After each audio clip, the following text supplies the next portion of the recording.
Hello guys, you are viewing Mathematical Bridge channel, and in this video you are going to learn how to approach Diophantine equations, and I'm going to share my approaches. So let's start. So we have our first problem here, which is determine all non-negative pairs of integers x, y, for which x, y minus 7 whole square is equal to x square plus y square. So pause the video, and if you're done with some ideas that you're thinking, then you can continue with the watching the solution. So if you have noticed that xy minus 7 comma x comma y is a Pythagorean triplet, then you're good at proceeding your problem. And if you have calculated one of the solutions, which is 3, 4, and you notice that it is a Pythagorean triplet, which is 3, 4, 5 Pythagorean triplet, then it's amazing. Now, similarly, if we do this intuition, if we plug in Pythagorean triplets, 5, 12, let's say 5, 12. If you put 5 and 12, we are just experimenting now. So 5 into 12 is 60 minus 7 is 53. But we know that Pythagorean triplet is 5, 12, 13. So 53 is greater than 13. So we needed 13, but we are getting 53. Now let's plug in another one. So 6, 8, and we know that third one is 10. And what are we getting? But we are getting 6 into 8 minus 10, 48, 41, which is again greater than 10. And similarly, you'll notice that in every Pythagorean triplet, whenever we are plugging x and y, xy minus 7 is very much greater than what we need. So this gives us that to prove that 3 and 4 are the only solutions, which gives us an idea to prove that these are the only solutions. So let's start. So if you will notice that x square plus y square is somewhat close to x plus y whole square, which is x square plus y square plus 2xy. We can write it as x less than x square plus y square plus 2xy. Now, if you notice that x square plus y square plus 2xy is x plus y whole square, and x square plus y square we have been given in the question xy minus 7 whole square. So this means that xy minus 7 whole square is less than x plus y whole square,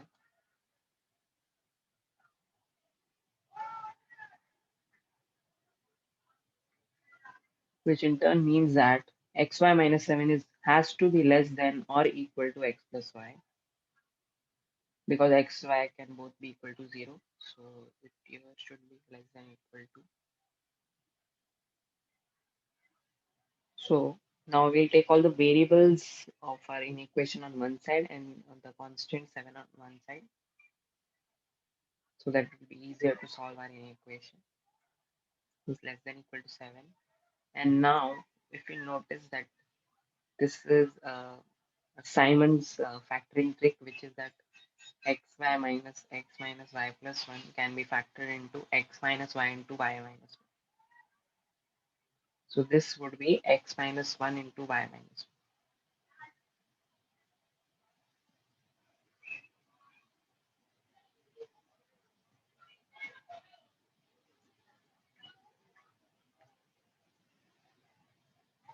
So we have x minus 1 into y minus 1 has to be less than equal to 8. Now, if you are given any two numbers, then one of the numbers has to be greater than or equal to. So one of the numbers will have to be greater than or equal to. This is very trivial. So let's say x is greater than or equal to y. It can also be y greater than equal to x, but we are assuming that x is greater than equal to y. So x is greater than equal to y, and which is trivial, and if y is greater than equal to 3, greater than equal to 4, and why we are doing this, you will get to know. So if y is greater than equal to 4, then x also will be greater than equal to 4. Thus you will notice that x minus y into y minus 1 would be greater than equal to 9. But so we all did this for the sake of contradiction. Okay, so these arguments, what we are doing is we are doing it for the sake of contradiction, and which we have got that because x for y greater than equal to 4, we will get x minus y into y minus 1 to be greater than equal to 9. But according to conditions, it should be less than equal to 8. So this is a contradiction. So this means that y cannot be greater than equal to 4. So y has to be less than equal to 3. Now, by hit and try, we earlier calculated y equal to 3. We have x equal to 4, our Pythagorean triplet. So it need not be checked. And we also know that it is a non-negative integer, so y greater than equal to 0. So we are left with checking only three such numbers now, 0, comma 1, comma 2.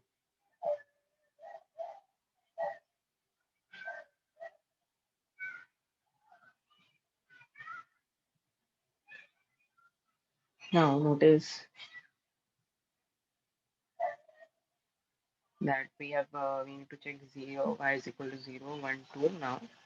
And if we'll put 0, y is equal to 0, then we'll get x square equal to 49.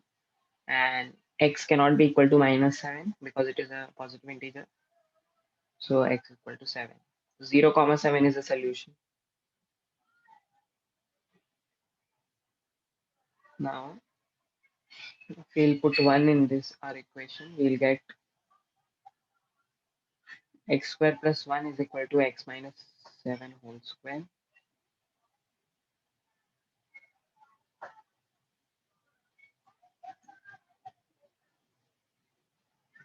And now if we notice that we use a plus b into a minus b, uh, taking x square on the one side. So x minus 7 whole square minus x square equal to 1. So then you will get 7 into 2x minus 7 equal to 1. But we know that x is an integer. So 2x also would be an integer and 2x minus 7 would also be an integer. So this means that 1 is 7 into something integer. So this means that 7 is a factor of 1, but which is not possible. So this means we have a contradiction. So y is equal to 1 is not possible. Now let's check for y equal to 2. So y equal to 2, we will have 2x minus 7 whole square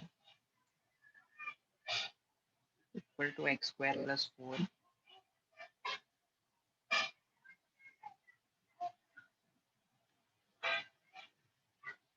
And now if you solve the quadratic equation, it will have no integer roots.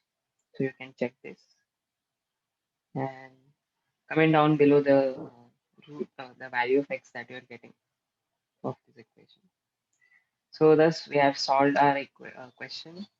So the only solutions to our problem is 3 comma 4, which we got by hit and trial, 4 comma 3, and 0 comma 7, and 7 comma 0 will also be a solution.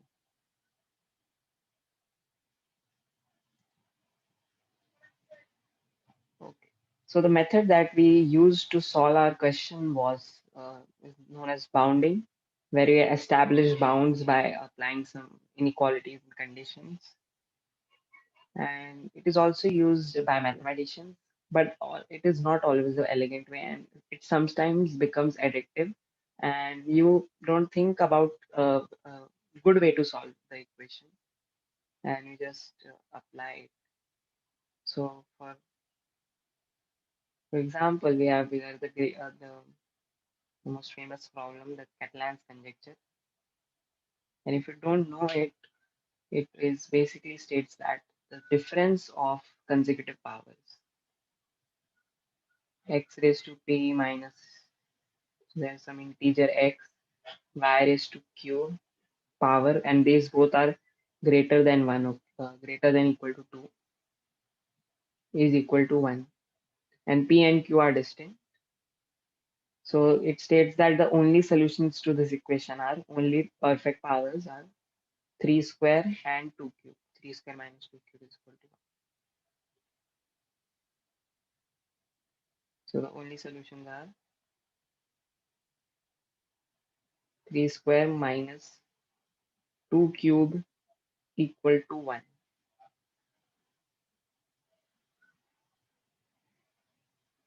Now, uh, so you can see the text on the screen, the history of the problem.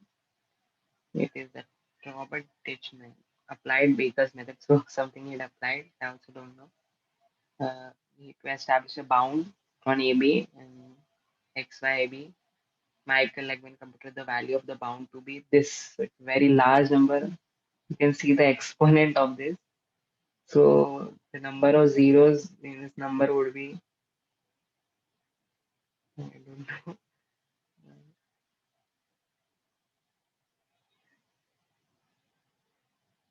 so many zeros. So 10 raised to very large number, very large number. And so this means that xy for x raised to p minus y raised to q equal to 1, x and y have to be less than this number. And it uh, it was uh, it was a very nice method to establish a bound, and it proved that there are only finite solutions. But we needed a stronger statement to prove the Catalan's conjecture that x square minus y cube is equal to 1 has x raised to p minus y raised to q is equal to 1 has only one solution, because this computing we needed a lot of, because it was too time consuming to perform, because we have to use programming to do this, and it is very large number, and the time to compute this, it would take a very long time even if we use a supercomputer or anything like that. And so we needed some elegant way, and Frida Mihalescu used that elegant way, and in 2002 he published the proof using theory of cyclotomic fields and all this. So I hope you got the idea and good story behind bounding and elegant way, and how elegant way always wins. And this question also has an elegant solution, which is of by factoring. So it is by factoring. So if we expand this left hand side, so we will get x square y square plus 49 minus 14xy equal to x square plus y square.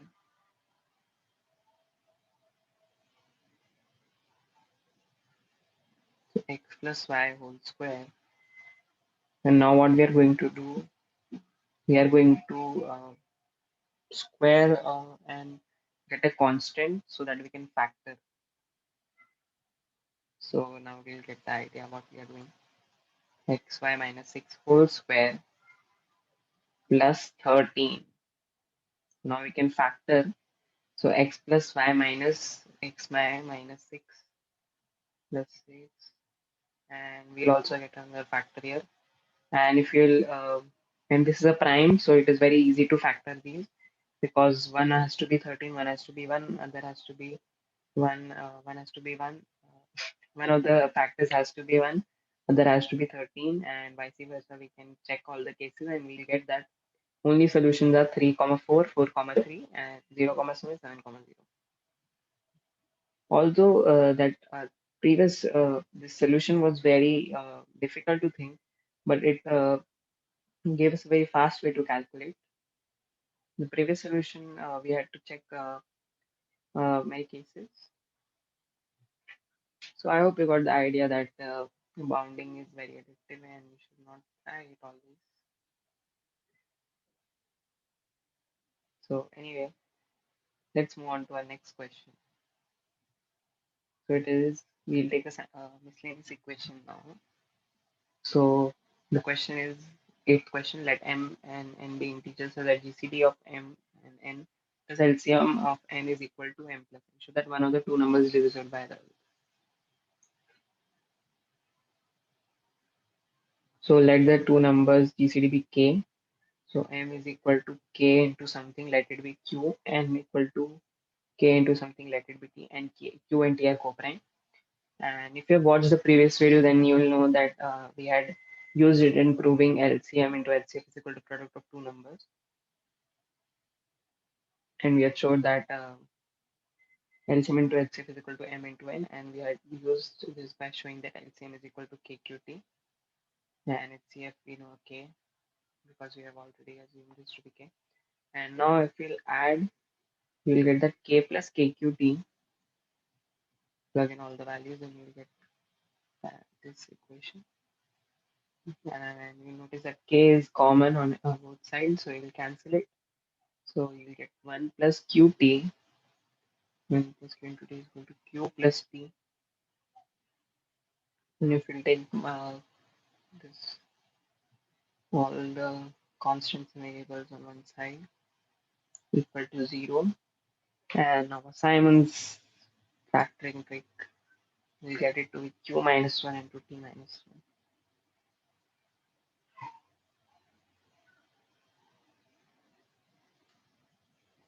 So this means that both Q and T are equal to 1, or one of them has to be equal to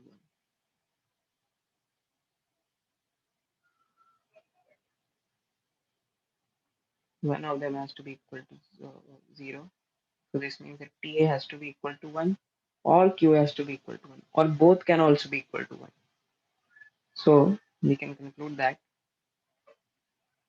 one of the numbers is M is equal to K, and other number is K or KT.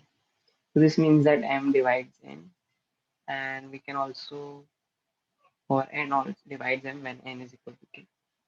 Hence, so this was a very pretty simple question. Now let's do some other miscellaneous equation.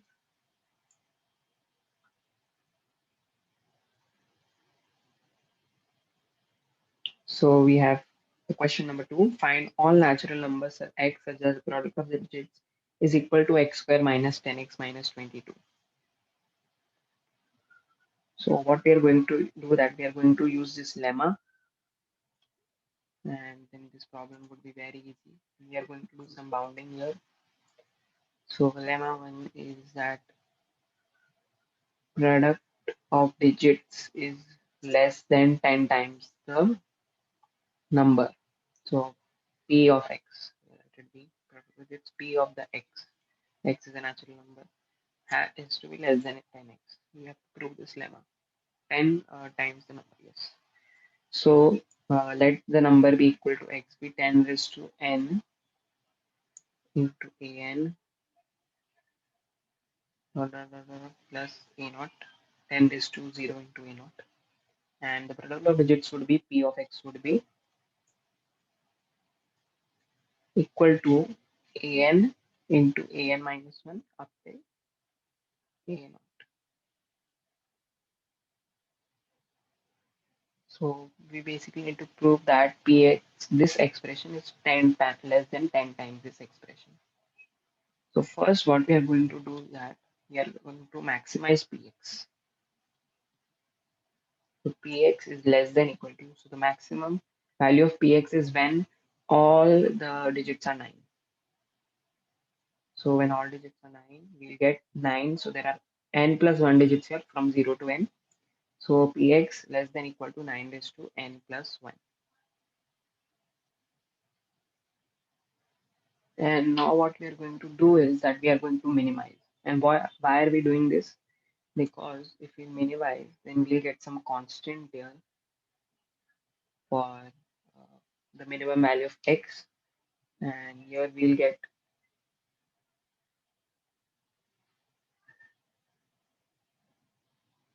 we'll get 10x. So this would be some constant value for this, for which it is minimum. And so if this, we prove that this